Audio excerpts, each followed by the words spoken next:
Mitä tyylisuuntaa maalauksessa edustavat? Nämä on ekspressionismi aika pitkälle ja lähentelee tuommoista absoluuttista abstraktia tyyliin monessa työssä.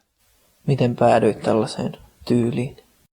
No, se on 57 vuoden ura, että mä oon 3-vuotiaasta asti tehnyt, niin se on hioutunut, että se on niin kuin käsiala, niin joskus on ollut hyvä käsiala, mutta se käsiala ja kaikki maalaustapa ja kaikki on mennyt siihen suuntaan, että se on kuitenkin parempaa kuin se selkeä juttu, vaan se on niin kuin, sitä ei niin ajatuksella eikä muulla pysty sit selvittämään, miten sen on tehnyt, mutta se syntyy siinä käden ja aivon yhteistyössä. Se on ihan näköalajuttu.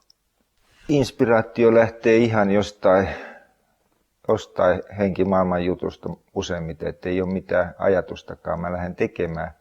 Se lähtee viivasta tai väristä kasvamaan koko työ ja se on sitten kohta vähän ajan kuluttua. Se kulkee ihan itsestään ja se on siinä.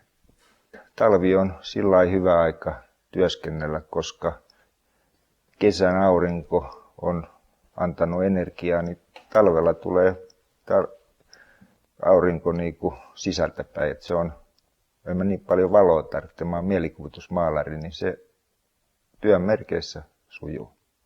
Ulkomailla on töitä, voi sanoa kaikissa maan osissa tai näissä mantereilla.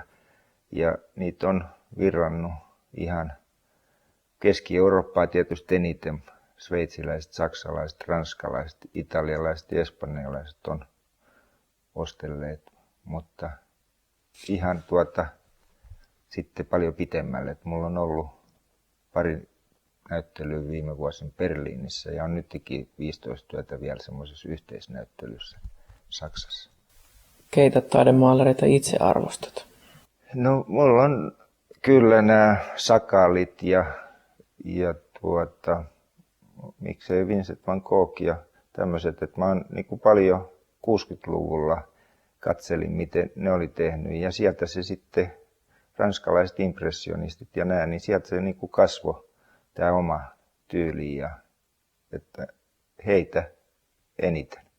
Se on tämä henki ja mielikuvitusjuttu, että mä en ketään kopioi, että se on ihan, mä sanonkin, että mä teen henkimaailman hommia, että kun en tiedä mitä alan tekee, niin ne vaan pulppuaa, niin sehän on jonkunlaista henkimaailman työtä. Se on semmoista täydellisen mystistä, mutta en mä sitä niin kuin itse ala analysoimaan, että miten se nyt noin syntyy. Mutta sinne mä saan sen hengen työhön, niin se elää aina eri valaistuksissa, eri aikoina, että jopa sillä lailla, että kun mä oon nähnyt vanhoja töitä, niin en mä niitä oikeastaan tunne enää itse.